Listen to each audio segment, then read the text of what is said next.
আল্লাহর এক অপরূপ সৃষ্টি, যা দেখলে সবারই ভালো লাগবে। সেটি হলো বাংলাদেশের কিশোরগঞ্জ জেলার অষ্টগ্রাম থানা, যেখানে সবাই আমরা ছুটে বেড়াই ভ্রমণ পিপাসু যারা আছি। পর্যটন এলাকা অষ্টগ্রাম, ইটনা এবং মিঠামইন। বহু টাকা খরচ করে বাংলাদেশ সরকার এই 3টি থানার সংযোগ স্থাপন করেছে এই হাওর এলাকার মধ্য দিয়ে, যা দেখার জন্য সবার মন আকুল হয়ে থাকে। সময় সুযোগ পেলেই, বিশেষ করে বর্ষাকালে সবাই ছুটে আসে। আসসালামু আলাইকুম বন্ধুরা, কেমন আছেন সবাই? আশা করি আপনারা যেখানে আছেন সবাই ভালো আছেন। আমি আল্লাহর রহমতে ভালো। আবার আরেকটি নতুন ভিডিও নিয়ে আপনাদের সামনে হাজির হয়েছি। আমি শফিক, আর আমার চ্যানেল ভিজিটর শফিক। সবাইকে অনুরোধ করছি আমার চ্যানেলটি সাবস্ক্রাইব করবেন। শুক্রবার, সময় এখন দুপুর 12টা। রওনা দিলাম অষ্টগ্রাম থেকে মিঠামইনের উদ্দেশ্যে, আর ছুটে চলেছি হাওর এলাকার মধ্য দিয়ে যে বিশাল দীর্ঘ লম্বা রাস্তাটি, অসাধারণ যে রাস্তাটি সবাই আপনারা দেখতে পাচ্ছেন।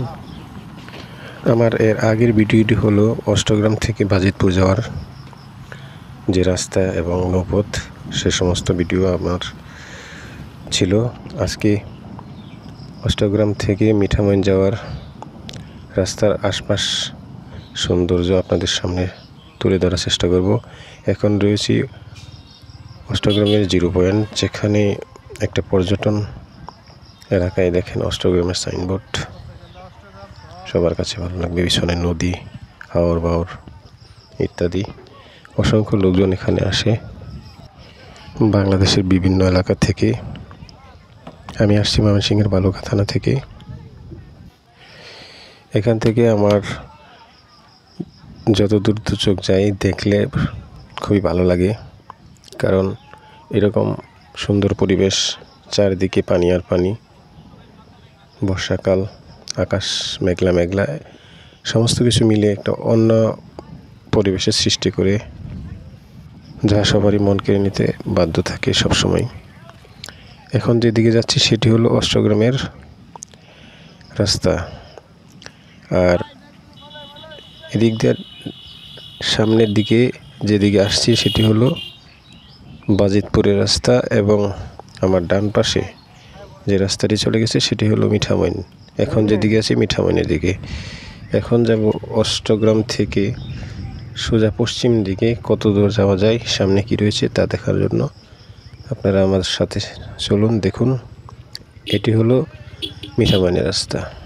এখন আমি বাঁ দিক দিয়ে ঘুরে যাব সেই রাস্তাটি কত দূর গেছে দেখানোর জন্য। আশা করি আপনারা আমার সাথে থাকবেন এবং ভিডিওটি পুরো দেখবেন। ছোটোখাটো গ্রামগুলি শুধু পানির উপরে ভাসমান। রাস্তাটাই তাদের সম্বল, যে রাস্তা দিয়ে তারা আসা যাওয়া সহজ, যাবতীয় কাজ সব কিছু তারা এখানে করে। আর এই নদী বা হাওরে তারা তাদের পানির সমস্ত কাজগুলি করে থাকে। দেখেন এখানে এই যে ঘরবাড়িগুলি, খেরের পালা, গাছগাছরা সবই এই রাস্তার মধ্যে, কারণ দুপাশেই চারপাশেই পানি।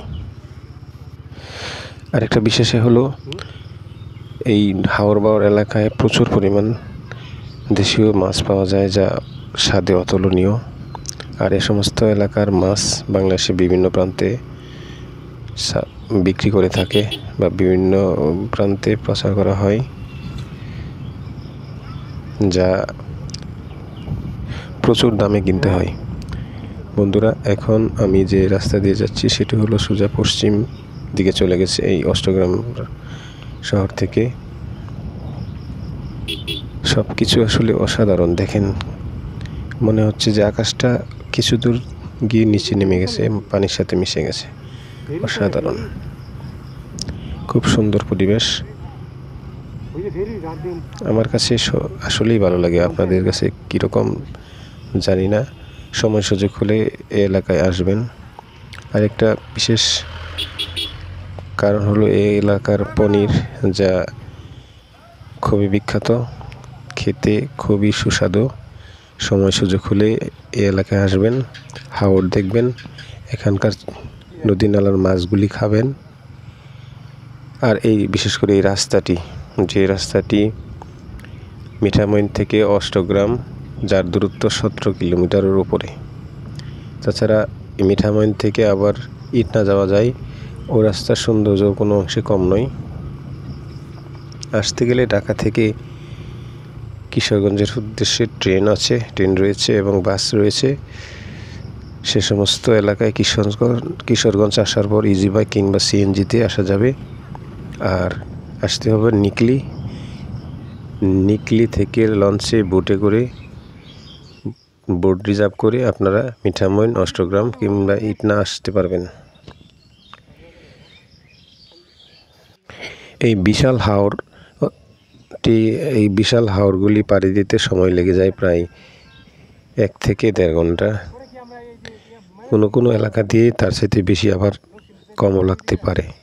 কিন্তু আমরা বিশেষ করে নিকলি থেকে মিঠামইন আসছি, মিঠামইন থেকে মোটরসাইকেলে করে আবার এখানে।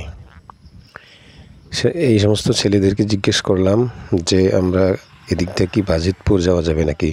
বলছে যে শুকনার সময় যে সমস্ত রাস্তাগুলি দিকটা রয়েছে সবগুলি থাকে ভাসমান, আর এখন বর্ষাকাল, সব পানির নিচে।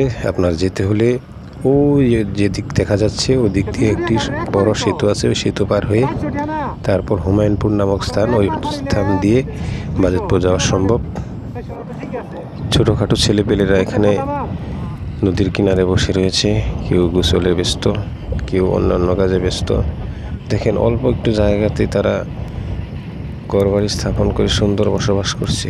খুবই ভালো লাগে। সময় সুযোগ পেলে আপনারা আসবেন এই সমস্ত জায়গায়, কারণ দেশ দেখাটা অন্যরকম একটা আনন্দের বিষয়। বালি ভর্তি পাওয়ার টিলারের গাড়িগুলি নিয়ে যাচ্ছে বালি। এটাও কোনো অংশে দেখার কম নয়। সবাই ভালো থাকবেন, সবার সুস্বাস্থ্য কামনা করে আমার ভিডিওটি এখানে শেষ করছি এবং পরবর্তী ভিডিওগুলো দেখবেন। আল্লাহ হাফেজ।